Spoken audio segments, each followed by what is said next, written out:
Hola, mi nombre es Antonio.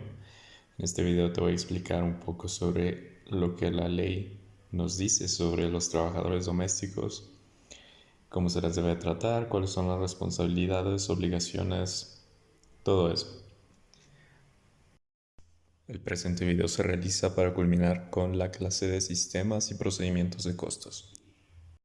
Bueno, para empezar tenemos que los trabajadores domésticos, al igual que muchos otros tipos de trabajadores, están regulados y tienen sus derechos plasmados en la Ley Federal del Trabajo, en particular en el capítulo 13. Pasamos directamente al capítulo 13 y en el primer artículo de este capítulo tenemos la definición de un trabajador doméstico. Los trabajadores domésticos son los que prestan los servicios de aseo, asistencia y demás propios o inherentes al hogar de una persona o una familia. El artículo 332 nos ayuda a comprender más la diferencia que hay entre una persona que realiza el aseo en una casa habitación, un trabajador doméstico en otras palabras, y una persona que se dedica profesionalmente al aseo, pero no en una casa. Estos no son considerados como trabajadores domésticos, al igual que los porteros y los veladores en establecimientos que se han mencionado anterior. Si no es casa habitación, pues evidentemente no se pueden considerar como trabajadores domésticos. El ser un trabajador doméstico no significa que es un trabajo sin descansar. La ley establece que los trabajadores domésticos tienen derecho a descansar nocturnamente un mínimo de 9 horas consecutivas. A su vez, los trabajadores domésticos tienen derecho a un descanso entre turnos, es decir, no por trabajar durante todo el día significa que el trabajo debe ser continuo, sino que debe de existir por lo menos un descanso de 3 horas entre ambos turnos, tanto en la mañana como si lo hace por la tarde.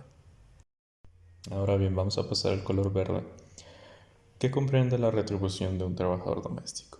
Bueno, la ley expresa que, a menos de que haya otros términos, la retribución del trabajador doméstico comprende, además del efectivo que éste pueda recibir, los alimentos y la habitación. Pero esto es muy importante. No porque se le pueda pagar a un trabajador en parte con alimentos y habitación quiere decir que todo se le puede pagar a través de estos dos medios, sino que legalmente solo el 50% de las retribuciones pueden ser pagadas por medio de alimentos y habitación. El trabajador debe recibir por lo menos el 50% de su retribución en efectivo. Dentro de la misma línea, tenemos que para los trabajadores domésticos también existe un salario mínimo y este lo genera la Comisión Nacional de los Salarios Mínimos. Regresando al descanso, los trabajadores domésticos tienen derecho semanalmente a descansar un día y medio interrumpido. Y esto, bueno, no es obligatorio que sea en fines de semana, esto es sábado y domingo, pero si de ser posible, eh, preferiblemente debe ser sábado y domingo. Además, el trabajador tiene la oportunidad de pactar con el patrón la posibilidad de que los medios días se acumulen en periodos de semanas consecutivas, por lo que el trabajador gozaría de un día de descanso una semana y 2 días de descanso la siguiente. De acuerdo a la Ley Federal del Trabajo, también el trabajador doméstico tiene derecho a ser tratado con respeto, es decir, el patrón debe abstenerse de tratar mal a esta persona de palabra o de obra. Hasta ahora todo suena muy bien, pero ¿qué hay de las condiciones laborales que el trabajador doméstico debe recibir? Bueno, de acuerdo con la ley federal, el patrón debe proporcionar al trabajador habitación cómoda e higiénica, alimentación sana y suficiente y condiciones de trabajo que aseguren la vida y la salud.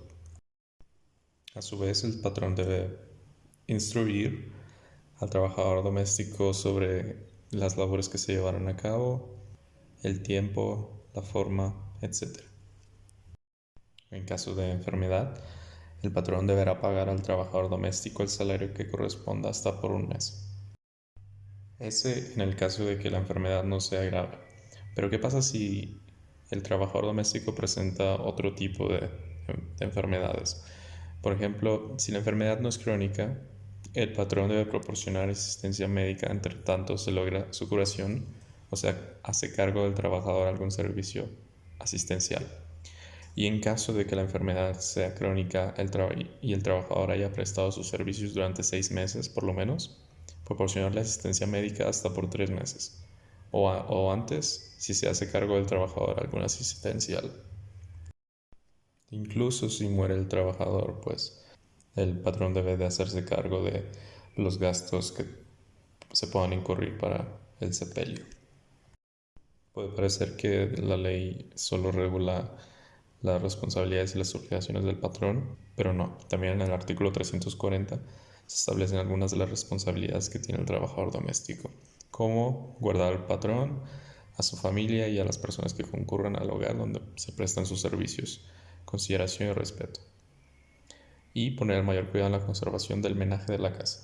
En caso de que alguna de las partes incumpla con las obligaciones que se le han consignado, esta es causa de rescisión de las relaciones laborales.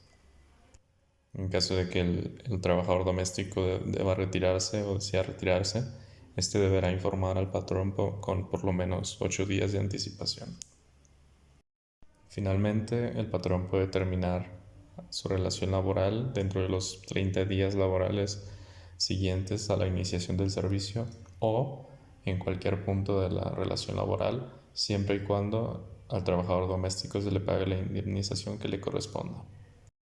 Con esto concluyo el video y la presentación del trabajador doméstico y su regulación en la Ley Federal del Trabajo. Debo admitir que muchos de estos conceptos me resultaron nuevos. No sabía yo que los trabajadores domésticos estaban regulados, porque al ser muchos de estos trabajos informales, me pareció que serían regulados por leyes o por costumbres, pero me parece una muy buena idea y muy buena práctica que sean regulados dentro de una regulación oficial. Asimismo, me gustaría complementar mi comentario diciendo que la regulación que se tiene para los trabajadores domésticos me parece adecuada y me parece bastante completa para las labores y tocando en varios puntos como las responsabilidades de los trabajadores, sus derechos, sus obligaciones, así como las del patrón. Todas las referencias que fueron consultadas se reducen a la Ley Federal del Trabajo del 2019. Gracias por su atención.